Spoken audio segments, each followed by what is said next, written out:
Outrun me with that junk car. 5 words. A $220 million mistake. Preston Whitmore III is a CEO, a millionaire, a member of the most exclusive country club in Scottsdale. On a March afternoon, he pulls his white Lamborghini alongside a 1972 Chevrolet Camaro at a red light. The paint is faded. The chrome is dull. Preston sees junk. He steps out. He circles the car. He looks at the black driver and laughs. "What are you doing here? This isn't your kind of neighborhood." Then, "Outrun me with that junk car. I dare you." Then he bets his entire company. He loses the race by 14 seconds. He loses his company in 90 days. Because that black driver? He wasn't nobody. Preston Whitmore looked at a black man in an old car and saw someone beneath him. He was wrong. It cost him everything. Stay until the end. You'll want to see who was really behind that wheel. 6 in the morning, Scottsdale, Arizona. The desert air still carries the coolness of night. A mockingbird calls from somewhere in the mesquite trees. The sky is shifting from black to purple to the first hints of orange. Malcolm Travers stands in his garage. The concrete floor is spotless. He mopped it yesterday, same as every Sunday. Tools hang in perfect rows on pegboard walls, each outline traced in black marker so he knows immediately if something is out of place. His father taught him that. Order creates clarity. Clarity creates speed. And in the center of the garage, illuminated by a single overhead light, sits the car. A 1972 Chevrolet Camaro SS. Black paint that has seen better decades. Faded in places, touched up in others, never quite matching. Brown leather interior cracked in places, soft in others. The kind of car most people would call a project, or a relic, or junk. Malcolm runs his hand along the hood. The metal is cool under his palm. He knows every curve, every imperfection, every story this car holds. The small dent near the passenger mirror where his father bumped a shopping cart in 1986. The scratch on the rear quarter panel from a branch that fell during a monsoon storm in 1994. The replacement taillight housing that doesn't quite match. The original shattered when a rock kicked up on the highway in 2003. The car belonged to his father, Samuel Travers, a mechanic who worked 60-hour weeks and never complained. A man who taught Malcolm everything about engines before Malcolm ever sat in a race car. Samuel passed away in 2019. Cancer, quick and merciless, from diagnosis to funeral in 11 weeks. Malcolm kept the car exactly as his father left it, the exterior anyway. Under the hood is a different story. A 454 cubic inch V8, rebuilt and tuned to specifications that would make most engineers weep with admiration. Forged internals, custom camshaft, headers that Malcolm fabricated himself in a friend's machine shop. But from the outside, it looks like what it is. A 52-year-old American muscle car that has seen better days. There are no trophies in Malcolm's house. No championship rings on display. No framed photographs of podium celebrations. If you walked through his living room, you would see comfortable furniture, a modest television, and bookshelves lined with engineering manuals and biographies of jazz musicians.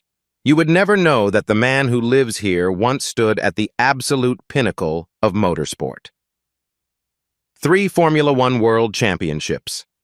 1998, 2001, 2003, 41 Grand Prix victories. A career that made him a legend in Europe and a footnote in America, where open-wheel racing never quite captured the national imagination. Malcolm retired in 2005. He was 33 years old. He walked away at the top, which is rare. He walked away quietly, which is rarer still. No farewell tour, no tearful press conferences, just a simple statement. I came to race, I raced, now I'm done. Now he runs the Travers Racing Academy, a non-profit. 142 graduates so far, kids from tough neighborhoods, kids who remind Malcolm of himself at that age, hungry, talented, overlooked, Kids whose guidance counselors told them they'd never amount to anything. He teaches them to drive. More importantly, he teaches them discipline, focus, the understanding that excellence requires patience. His father's words echo in his mind every morning. Don't explain who you are. Let them see. And another phrase, one Malcolm has carried like a compass through every victory and every loss. Always finish what you start. Malcolm opens the driver's door. The hinges creak slightly. He could fix that, but he likes the sound. The leather seat accepts his weight with familiar give. He reaches up and taps the dash cam mounted on the windshield. A small red light blinks on. He always runs the dash cam. Old habit from his racing days, when every piece of footage could mean the difference between a penalty and a clean record. You never know when you'll need the footage, he once told a student. The student laughed. Malcolm didn't. The engine turns over. That deep V8 rumble fills the garage, vibrates through the steering wheel, settles into Malcolm's chest like a second heartbeat. He pulls out onto the quiet street. The sun is just beginning to paint the eastern sky orange and pink. It's going to be a warm day. Malcolm has errands to run, parts to pick up, paperwork at the academy, the ordinary machinery of an ordinary life. He takes his usual route, past the strip malls and the gas stations, past the golf courses and the gated communities, past the entrance to Ridgecrest Country Club where a wrought iron gate and a guard booth separate the members from everyone else. Malcolm has driven past this gate hundreds of times. He has never thought twice about it. Today will be different. March 12th, 2024. 2:52 p.m. The Arizona sun beats down on the asphalt. Heat shimmers rise from the road like transparent curtains. The temperature gauge on Malcolm's dashboard reads 93 degrees. Malcolm sits at a red light. The Ridgecrest Country Club entrance is 20 feet to his right. The guard booth is staffed now. A man in a khaki uniform sits inside, reading something on his phone. The wrought iron gate stands closed, its decorative scrollwork casting intricate shadows on the concrete. A white Lamborghini Huracan pulls up in the next lane. The engine note is high and sharp, an Italian scream compared to the Camaro's American growl. The license plate reads, Fineage 1. Chrome wheels gleam. The paint is so white it almost hurts to look at in the direct sunlight. The driver's window descends with an electronic whir. A man in his late 40s leans out. Polo shirt, collar popped. Designer sunglasses that probably cost more than Malcolm's monthly grocery bill. The kind of tan that comes from golf courses and yacht decks, not from actual labor under the sun. Preston Whitmore III. He looks at the Camaro. His expression shifts from curiosity to amusement to something that looks a lot like contempt. The progression takes about 3 seconds. "What is this thing?" Preston calls out. His voice carries that particular blend of entitlement and condescension that Malcolm has heard before in different cities, in different decades. "Did you dig it out of a junkyard?" Malcolm keeps his eyes forward. His hands rest on the steering wheel at 10 and 2. The dashcam's red light blinks steadily in his peripheral vision. Preston opens his door, steps out onto the asphalt. His loafers click against the pavement, Italian leather, probably hand-stitched. He walks around the front of his Lamborghini and approaches the Camaro, circling it like a shark examining prey. He raps his knuckles against the hood. The sound is hollow, metallic. "Seriously, does this thing even run? Or do you push it around for decoration?" Malcolm says nothing. He has learned over 52 years that silence is often the most powerful response. Preston bends down to look through the open window. His cologne is strong, something expensive and aggressively masculine. His smile is the smile of a man who has never been told no, never been denied, never been refused entry anywhere. "What are you doing in this neighborhood anyway? This isn't exactly your kind of area." The light is still red. Malcolm counts the seconds in his head. He has been in this situation before. Different cities, different faces, same assumptions. The assumption that the car tells you everything about the man. the assumption that appearance equals capability, the assumption that wealth equals worth. Preston straightens up, points at Malcolm through the open window. His finger is thick, manicured, adorned with a gold ring bearing a family crest. Tell you what, outrun me with that junk car, I dare you. To the 15 junction. You win, I give you 50,000 cash. Right here, right now. Malcolm turns his head, looks at Preston for the first time, studies the man's face, the arrogance, the certainty, the complete absence of doubt. And if you win, you never drive through this neighborhood again. You take your junk car and disappear. Preston grins, showing teeth that have clearly benefited from expensive orthodontics. Deal? Make it interesting. Preston's grin falters for just a moment. 50,000 isn't interesting enough for you? Your company. The grin disappears entirely. Preston stares. My company? FinEdge? You want me to bet $220 million against this? He gestures at the Camaro, a sweeping motion of disbelief. This heap of scrap metal? You said it was junk.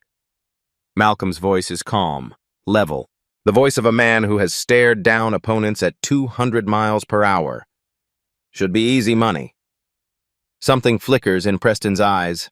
Pride, ego, the absolute certainty of a man who has never lost anything that mattered. The certainty that comes from a lifetime of winning simply because losing was never permitted. Fine. Preston leans in close. His voice drops to something that's almost intimate. You want my company? Outrun me with that junk car?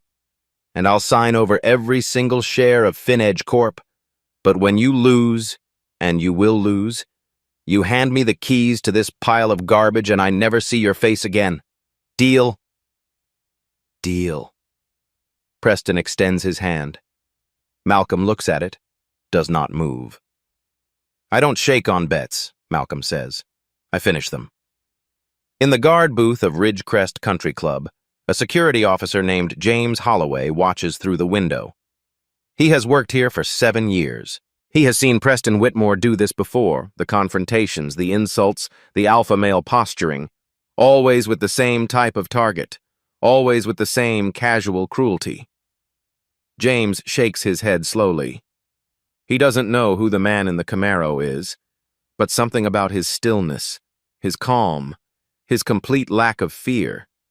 Something tells James that Preston Whitmore has finally picked the wrong opponent. The light turns green. Both engines rev. The route is simple. 2.3 miles to the Highway 15 junction. 2 straightaways, 2 curves. Light traffic at this hour. A few cars that will need to be navigated around, but nothing significant. Green light. Preston launches first. The Lamborghini's all-wheel drive system hooks up perfectly, transferring 610 horsepower to the pavement with surgical precision. The tires chirp once, then grip. 0 to 60 in 2.9 seconds. The acceleration pushes Preston back into his leather seat.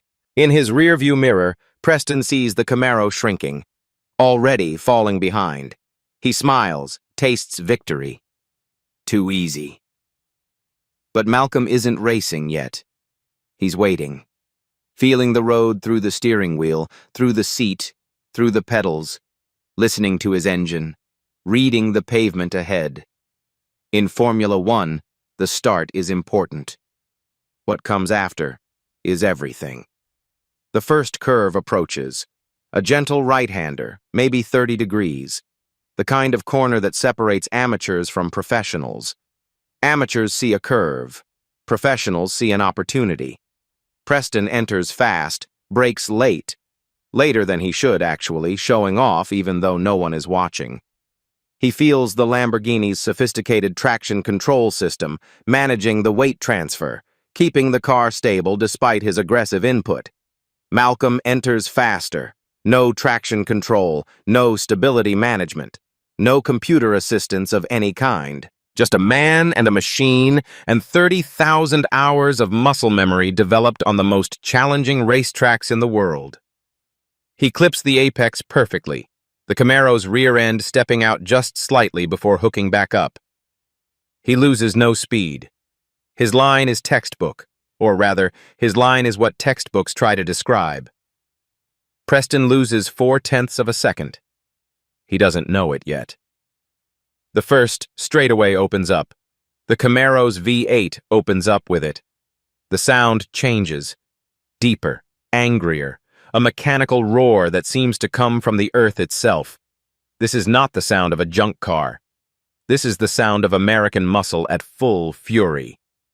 Preston glances in his mirror. His smile fades. The Camaro is gaining.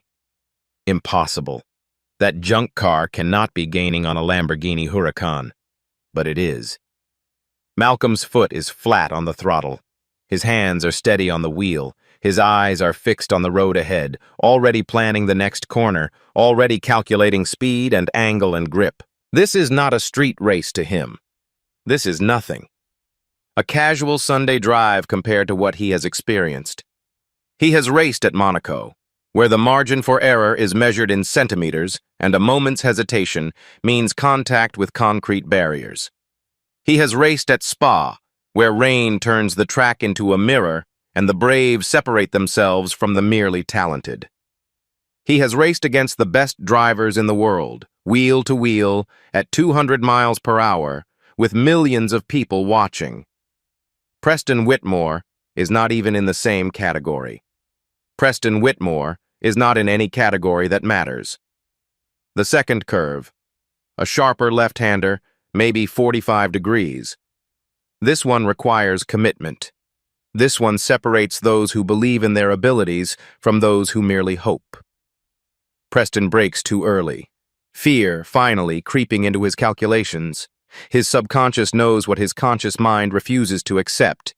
He is being hunted. Malcolm doesn't brake at all, doesn't. He trails the throttle, rotates the car with weight transfer alone, and exits the corner with the Camaro's nose pointed straight at Preston's rear bumper.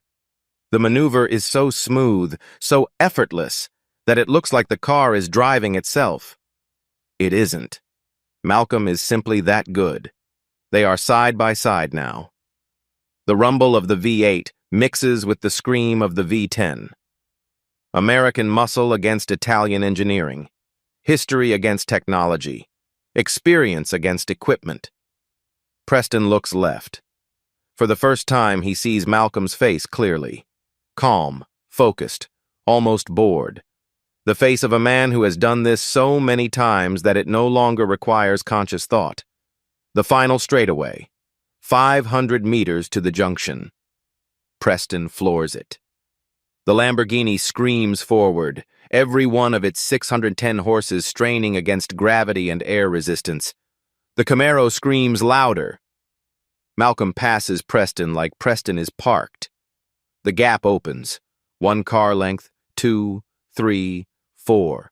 By the time they reach the junction, Malcolm is so far ahead that he has time to slow down, pull over to the shoulder, turn off his engine, and open his door before Preston's Lamborghini even crosses the invisible finish line. 14 seconds. Not a gap, a chasm, a canyon, a distance that no amount of horsepower could have overcome. Preston pulls up behind the Camaro. His hands are shaking on the steering wheel. His face is red, not from exertion, but from something else. Disbelief.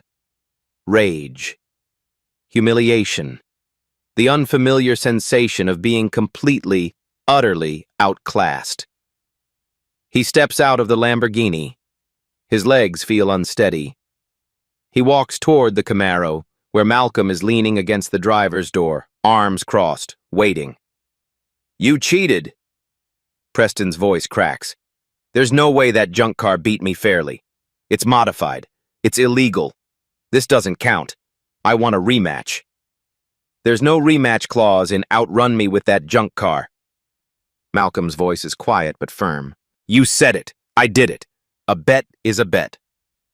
Preston stands in the Arizona sun, sweat beading on his forehead, his $300,000 Lamborghini cooling behind him. He has never lost a bet. He has never been beaten like this. He has never felt so small. "Look," he says, trying to regain composure. This was a joke, a figure of speech. No one actually expected. You said, and I quote, "Outrun me with that junk car and I'll sign over every single share of Finedge Corp." Malcolm's voice does not waver. I have it on video, word for word. That's a contract. You can't be serious. You think any court in America would enforce a roadside bet between strangers? I think a court would watch the video. I think they'd hear you say those exact words. Twice, actually. And I think they'd ask you to honor your bet. Preston's composure cracks completely. His face twists with something ugly. Not just anger, but fear. Real fear. The kind that comes when you realize your mouth has written a check your wallet can't cash. Who the hell do you think you are? Do you have any idea who I am? I'm Preston Whitmore. I built Finedge from nothing. I employ 400 people. I sit on 3 boards. I golf with senators. You're nobody. You're just some guy in a junk car. Malcolm remains motionless. His arms are still crossed. His expression has not changed. I'm the guy who just beat you by 14 seconds. And I'm the guy who's going to own your company. Preston's hand goes to his pocket. He pulls out his phone. His fingers are trembling as he dials 3 numbers. I need police immediately. Ridgecrest Country Club entrance, Highway 15. There's a black male threatening me, trying to extort me. He's demanding my company. Yes, I'll hold. The words hang in the air like smoke. Malcolm has heard variations of this script before, in different cities, in different decades, always with the same casual weaponization of fear. He does not move. He does not raise his voice. He does not give Preston the reaction Preston is looking for. He waits. 8 minutes later, 2 Scottsdale police cruisers pull up, lights flashing. Officer Daniel Perry steps out of the lead vehicle. He is 29 years old, relatively new to the force, and he carries himself with the careful professionalism of someone still learning the weight of the badge. Preston is already talking before Perry reaches them, words tumbling out in a rush of indignation and accusation. Officer, this man is trying to steal my company. He's delusional. He's dangerous. I don't know what he's on, but he's making threats. Arrest him. Perry holds up a hand, turns to Malcolm. Body camera recording, the red light visible on his chest. Sir, can you tell me what's happening here? This gentleman bet his company stock against my car in a race, Malcolm says. His voice is steady, factual, without emotion. He lost. I'm asking him to honor the bet. I have dashcam footage of the entire conversation and the race. Perry's eyebrows rise slightly. May I see the footage? Malcolm nods. He retrieves his phone from his pocket, connects to the dashcam's Wi-Fi, and pulls up the video. He hands the phone to Perry. The officer watches in silence. He hears Preston circle the Camaro and call it junk. He hears Preston issue the challenge. He hears Preston say, $220 million. He hears Preston say, every single share of Finedge Corp. He watches Malcolm win the race by a margin that makes the Lamborghini look like it was standing still. When the video ends, Perry looks at Malcolm, then at the Camaro. Really looks at it this time. Then he pulls out his own phone and begins typing. Running the plates. The database returns quickly. Registered owner, Travers Racing Academy. Vehicle history, competition use. Racing classification, Formula 1. Perry types again. Google search, Malcolm Travers. The results populate instantly. Images of a younger Malcolm on podiums around the world. Champagne spraying against cloudless skies. Trophies raised in triumph. Headlines from European sports pages. Travers claims third world title. The quiet champion dominates again. Malcolm Travers, the greatest American in F1 history? Perry lowers his phone. His expression has changed completely. The professional neutrality is gone. In its place is something else. Recognition, respect, and the dawning realization that this traffic stop has become something much more interesting. Sir, he says carefully, are you Malcolm Travers, the Formula 1 driver? Former. I retired in 2005. Three-time world champion? That's correct. Perry actually takes a step back. My father took me to the Phoenix Grand Prix in '99. I was 11 years old. I watched you win. I had your poster on my wall for years. You were the reason I... He stops himself, remembering professionalism. I'm sorry. That's not relevant. It's fine, officer. Preston has been listening with growing confusion. What? What are you talking about? Formula One? Him? He gestures at Malcolm with something between disbelief and desperation. That's impossible. He was driving that junk. Champions don't drive junk cars. Officer Perry turns to Preston. His voice is level, professional, but something in his eyes has shifted. The deference that men like Preston Whitmore are accustomed to receiving is notably absent. Mr. Whitmore, this man is Malcolm Travers. He's a three-time Formula One world champion. That's roughly equivalent to winning the Super Bowl 3 times, except in a sport that's far more technically demanding. He also runs a non-profit racing academy that's trained over 140 kids from underserved communities. Perry pauses, lets that sink in. And based on the video I just watched, you made a very clear bet with him, using very specific language about transferring company shares, and you lost that bet. Decisively. Preston's mouth opens, closes, opens again. No words come out. Perry steps closer to Malcolm, lowers his voice slightly.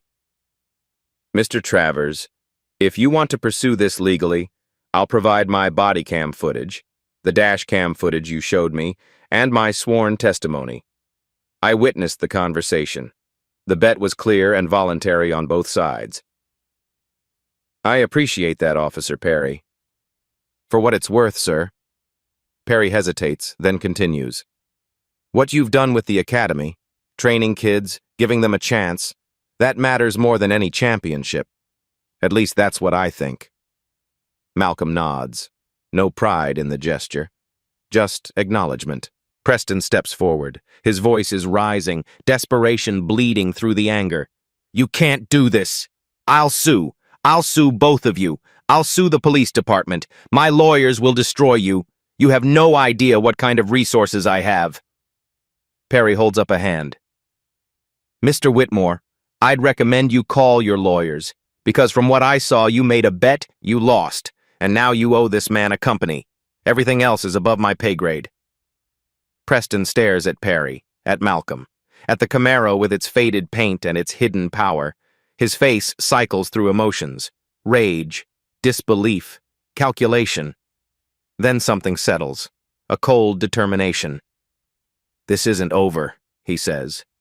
Not even close.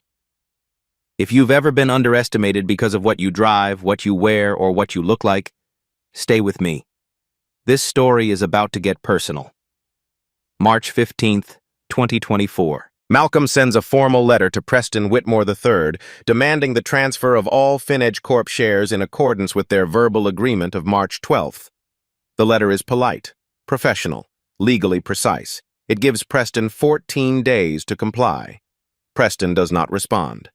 Instead, on March 22nd, Malcolm receives a different kind of letter. Thick envelope. Embossed return address. The law firm of Cole, Harrison, and Associates. A lawsuit. Filed in Maricopa County Superior Court. $10 million in damages. The plaintiff. Preston Whitmore III, individually, and as CEO of FinEdge Corp. The charges: coercion, fraud, intentional infliction of emotional distress, predatory targeting, conspiracy to defraud. Malcolm reads the complaint in his kitchen. The coffee in his cup grows cold as he turns the pages. The language is remarkable, not for its legal precision, but for its creative reinterpretation of reality. Defendant Travers engaged in a predatory scheme to manipulate plaintiff into making statements that could be misconstrued as a binding agreement. Defendant's deliberate use of a vehicle designed to appear inferior while concealing its true performance capabilities constitutes fraud and deception. In other words, Malcolm's crime is driving a car that looked slower than it was. Defendant's presence in the Ridgecrest neighborhood on the date in question was not coincidental, but rather part of a premeditated plan to identify and target vulnerable, high-net-worth individuals. In other words, Malcolm's crime is driving through a public street. The lawsuit is filed by Harrison Cole himself, senior partner, $800 an hour. A client list that reads like a who's who of Arizona wealth, CEOs, politicians, at least 2 celebrities who made very bad decisions and needed those decisions to disappear. Harrison Cole does not lose cases. He buries them. He delays them. He makes them so expensive that opponents simply give up. The media spin begins within hours of the filing. Sources close to Preston Whitmore tell local reporters that Malcolm Travers is a professional con artist who targets wealthy individuals using deliberately deceptive vehicles. The phrase entrapment scheme appears in 3 different articles by the end of the day. By the end of the week, cable news talking heads are debating whether Malcolm should face criminal charges. The narrative is being written in real time, and Malcolm is losing control of it. Within a week, Malcolm's world begins to contract in ways he didn't anticipate. 2 major sponsors of the Travers Racing Academy withdraw their funding. Both are members of Ridgecrest Country Club. Both cite changing organizational priorities without further explanation. Combined, they represent 40% of the Academy's annual operating budget. A third sponsor, a local automotive dealership, calls to say they're reviewing the relationship. Malcolm knows what that means. Local attorneys refuse to take Malcolm's case. The first 2 cite scheduling conflicts. The third mentions potential conflicts of interest. The fourth is more honest, in a hushed voice over coffee.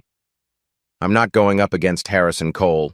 The man has ruined careers, not for any amount of money. Malcolm sits alone in his academy office. The walls are covered with photographs. Students at graduation, students with their first jobs, students who have gone on to become mechanics and engineers, and in one case, a NASCAR pit crew member. Outside the window, students are running drills on the practice track. The whine of engines, the squeal of tires learning their limits. They don't know what's happening.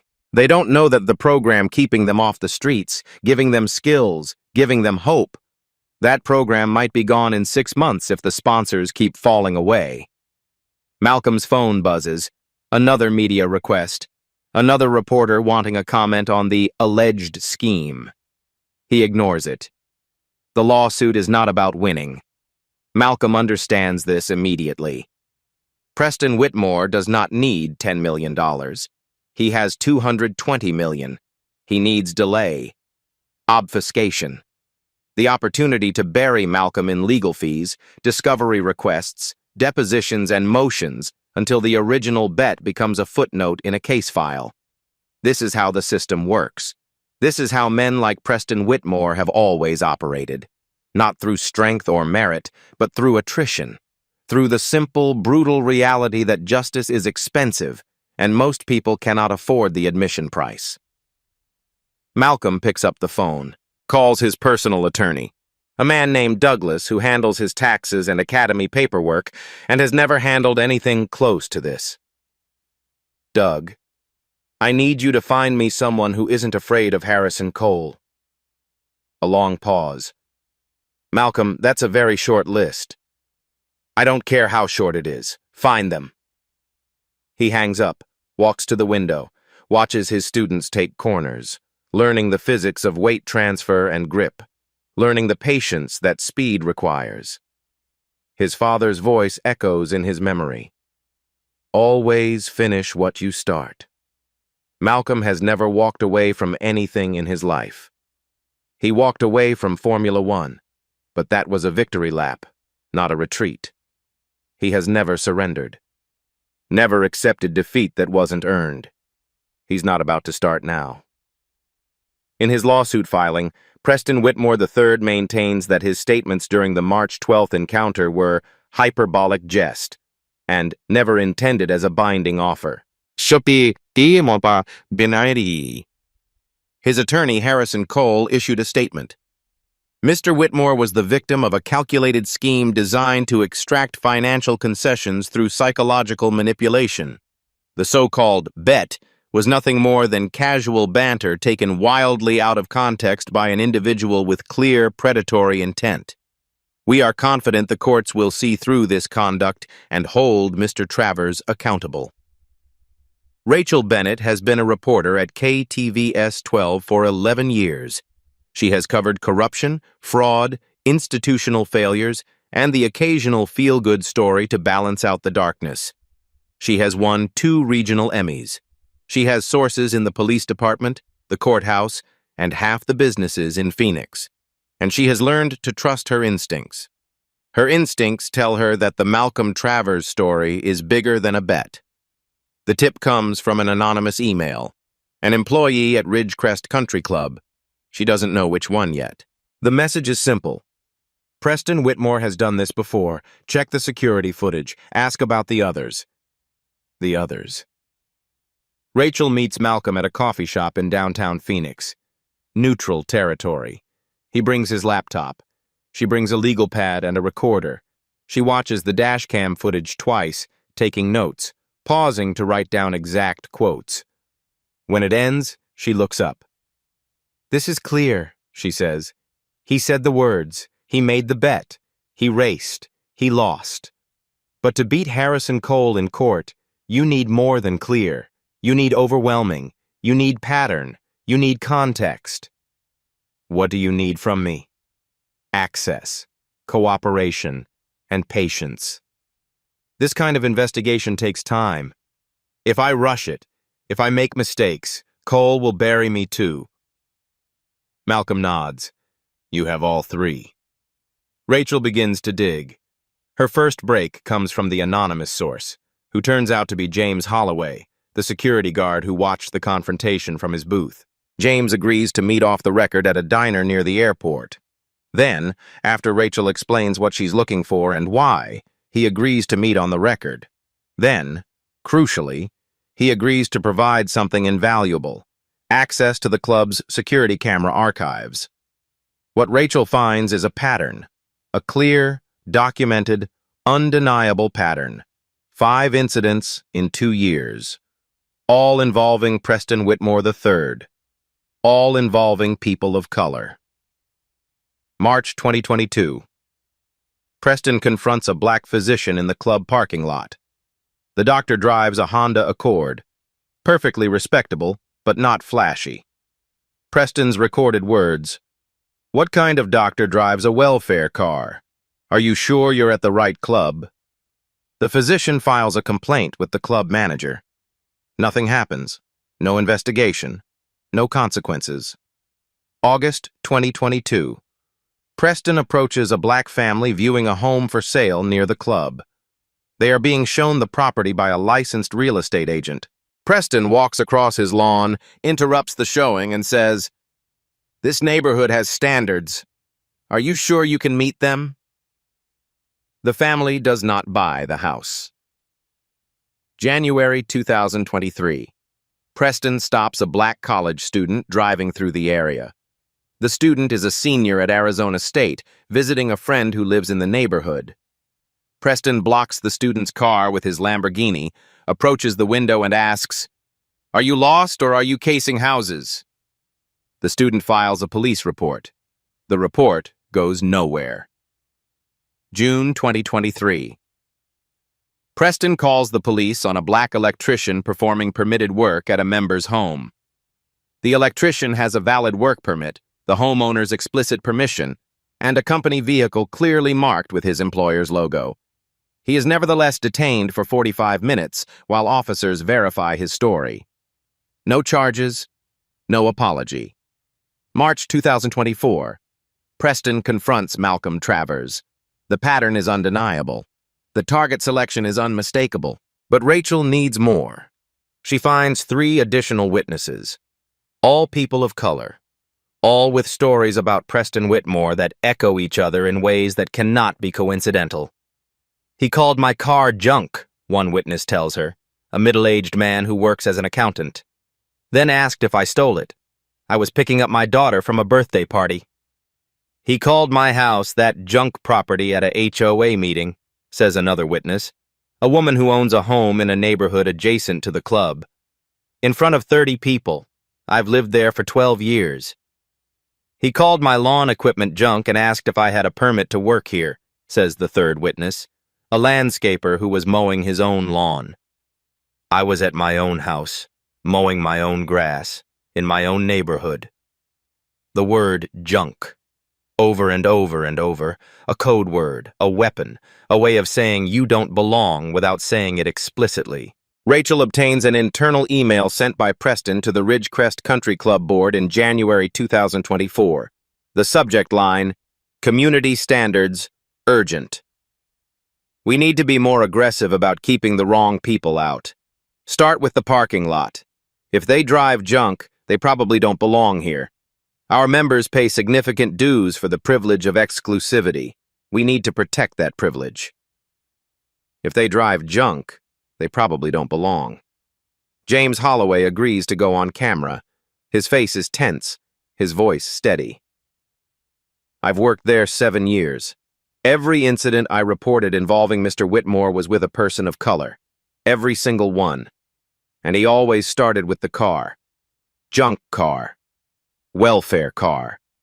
Suspicious vehicle. It was his tell. His opening move. Rachel's 3-part series airs on April 15th.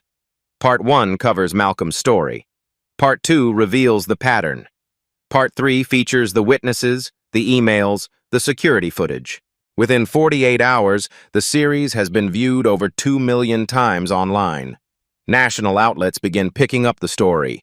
The phrase, junk car racism, enters the national vocabulary. The tide of public opinion shifts dramatically. But something else happens. Something Rachel didn't expect.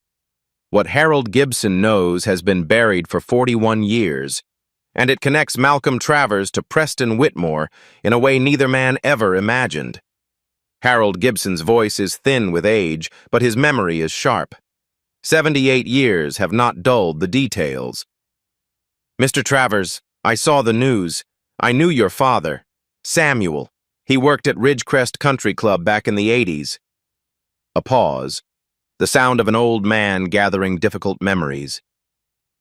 Did he ever tell you about that? Malcolm's grip tightens on the phone. My father never mentioned that club. Not once in my entire life.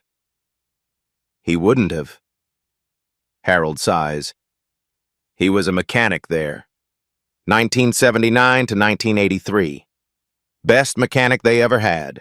Could diagnose an engine problem just by listening to it idle. Members loved him, requested him specifically. What happened? They fired him. September 1983. Said he stole car parts, expensive parts, catalytic converters, alternators, high-end components. Except he didn't steal anything. He would never. Silence on the line. Malcolm can hear his own heartbeat. Harold continues. Preston Whitmore's father, Preston II, he was club president back then. Some inventory went missing. Real theft by someone who was never caught. Instead of investigating properly, they needed a scapegoat. Someone to blame so the members would feel safe. Your father was convenient. Convenient. Black, quiet, no connections, no family with money or lawyers, no one to fight for him. Malcolm's jaw tightens. His father never spoke about this, not once in 52 years, not on his deathbed, not ever. Why didn't he fight it? He had a son. Harold's voice softens. 11 years old. And that, you. He didn't want you growing up watching your father get destroyed by people with more money and more lawyers. He didn't want you to learn that the world was rigged against people like you. So he walked away, got a job at a dealership downtown, never spoke about it again, never spoke about the Whitmores, never spoke about the club. Harold still has the paperwork. A copy of the termination record he kept when he tried to help Samuel file a complaint that went nowhere. Killed by lawyers and silence. Employee, Samuel James Travers, Employee ID number 152. Terminated 09/14/1983. Reason: theft of club property. Authorized by Preston R. Whitmore II, club president. 2 generations of Whitmores. 2 generations of Travers. The same club. The same lies. The same pattern of destruction. 1983. Preston Whitmore II. Destroys Samuel Travers with a false accusation. 2024. Preston Whitmore III tries to destroy Malcolm Travers with a lawsuit. Malcolm sits in his garage that night. The Camaro is parked in its usual spot. His father's car. The car Samuel drove home on the day he was fired 41 years ago. The car he kept running, kept polishing, kept passing down, because it was all he had left of his dignity. Malcolm didn't know. He knows now. This isn't about $220 million anymore. This is about finishing something his father was never allowed to finish. The support begins as a trickle. Within a week, it becomes a flood. The hashtag Malcolm Deserves paid trends nationally. 200,000 tweets in 72 hours. The story has become a symbol of arrogance and consequence, of debts that must be paid. The Formula One community speaks first. A former rival posts, "Malcolm Travers was the cleanest, fastest driver of his generation. If he says there was a bet, there was a bet." A former teammate adds, "I've known Malcolm for 30 years. He doesn't lie, and he definitely doesn't lose races." A current driver chimes in, "That junk car would smoke half the cars in my garage. Malcolm built it himself." A GoFundMe for legal defense reaches $420,000 in 60 hours. And then Gloria Hayes arrives. Gloria is 55 years old, 30 years of civil rights litigation, 6 victories against Harrison Cole specifically. She reviews the dash cam footage in Malcolm's kitchen. When it ends, she looks up. "This is one of the clearest verbal contracts I've seen in my career. Outrun me with that junk car, and I'll sign over every single share. That's offer. Deal. That's acceptance. The race is consideration.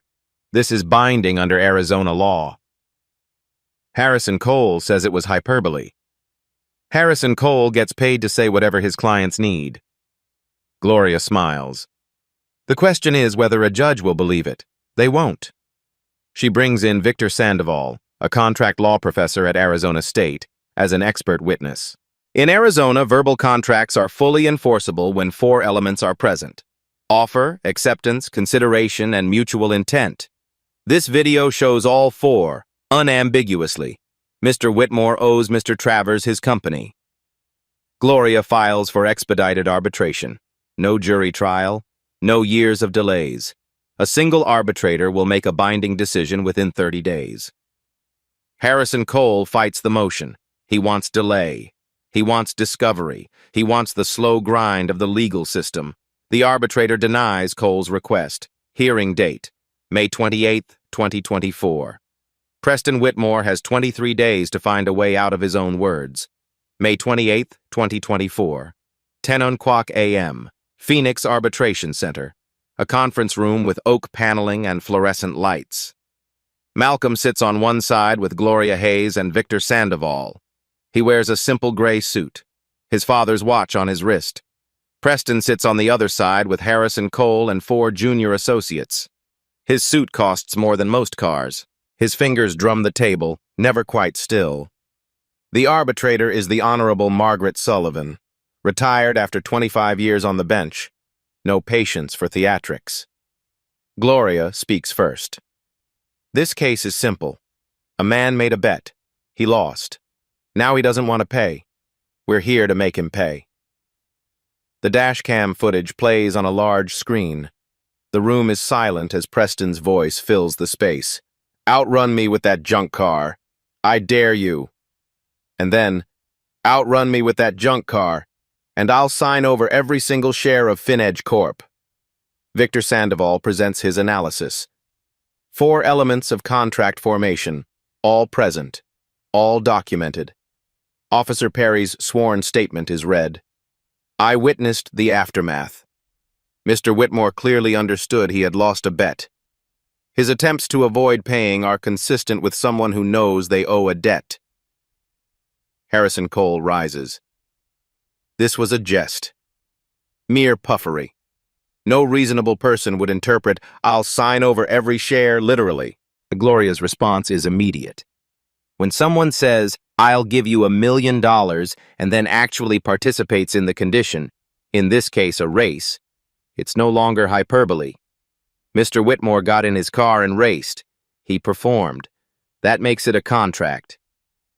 Harrison Cole addressed the arbitrator. The media coverage has created an atmosphere of prejudice against my client. Mr. Whitmore's comments were taken out of context. We maintain that no binding agreement was formed. Judge Sullivan turns to Preston. Mr. Whitmore, did you say the words "outrun me with that junk car and I'll sign over every single share of FinEdge Corp"? Preston's lawyer starts to object. Sullivan silences him with a look. Answer the question. Yes, but I didn't mean... Did you then participate in a race with Mr. Travers? Yes, but... And did you lose that race? Silence. Yes. Judge Sullivan reviews her notes. Then she looks up. The video evidence is unambiguous. Mr. Whitmore made a clear offer. Mr. Travers accepted. Both parties performed. Mr. Travers won. Under Arizona contract law, this constitutes a valid, enforceable verbal agreement. She pauses. Mr. Whitmore is hereby ordered to transfer 100% of his shares in FinEdge Corp. to Mr. Travers within 7 calendar days. Preston's face goes white. Harrison Cole closes his folder. Does not look at his client. Take. 7 days later, June 4th, 2024. Gloria Hayes' conference room. Preston sits across from Malcolm. Between them, a stock transfer agreement. Preston's hand shakes as he signs. He pushes the paper across, stands without speaking, walks out without looking back. Malcolm picks up the document, looks at the signature, folds it carefully, places it in his jacket pocket. You called my car junk, Malcolm says to the empty doorway. Now it owns your company. 6 months later, December 4th, 2024. FinEdge Corp. no longer exists. In its place stands Travers Ventures.